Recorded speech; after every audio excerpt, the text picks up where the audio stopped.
It's not just you, even scratch golfers get the yips. This is Golf Smarter. I had a guy who had the worst case of the chip yips in 25 years of working with people with the yips. Came to see me on April 30th this yeday, the day I got back from Hawaii into Portland. And he had him for, I think, 12 years. Oh. And at one point he was, I think, a zero. And he continued to play golf? Well, he was a zero or around a 0+1 handicap when he got the yips, and it just slowly deteriorated. And he still played golf? Yeah. I mean, you'd think at that point someone would go, you know what? I can't do this anymore. I'm done. Yeah. And, he got to around a 6 or 7, stayed there for several years, sort of managed it with improvements in the other parts of his game, and started going up to a 12. So he came and see me, and I fixed him in 4 hours, and he hasn't had a chip or a pitch yip since. That was 3 months ago, nearly 3 And how's his handicap? Where's it going since? Down. Yeah, he's scoring really good. And not only does he not have the yips anymore, he's really confident now in his ability to hit. Changes everything. Completely the opposite.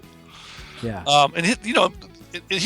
He's one of the best I've ever worked with in terms of, we generally get really positive results with pretty much everybody, but that guy was exceptional.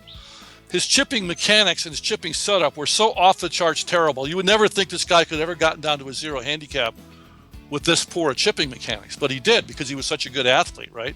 He was able to compensate.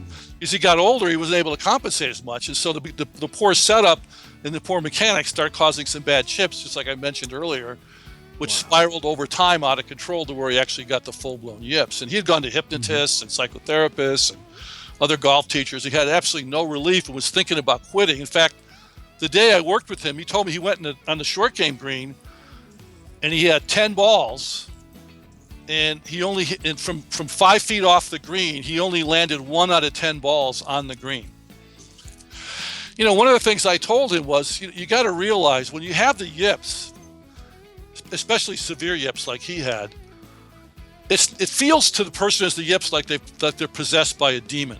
Sure. And I told him this. I told all my students, you got to realize the part of your brain which is subconscious, not conscious, obviously, that's causing your body to spasm like that doesn't know that it creates a terrible golf shot. In fact, it has a positive intention behind the behavior of spasming or flipping in this case. It actually thinks it's helping you hit the ball better when you yip. And my whole approach is all shots at golf, it's about your subconscious controlling your body. And in the case of someone with the yips, trying to get him to not yip, we got to convince the subconscious mind that what it's doing with the body is not helping, it's actually hurting. And then it changes behavior. Click on the link below to subscribe to our free weekly interviews on the Golf Smarter podcast at golfsmarter.com.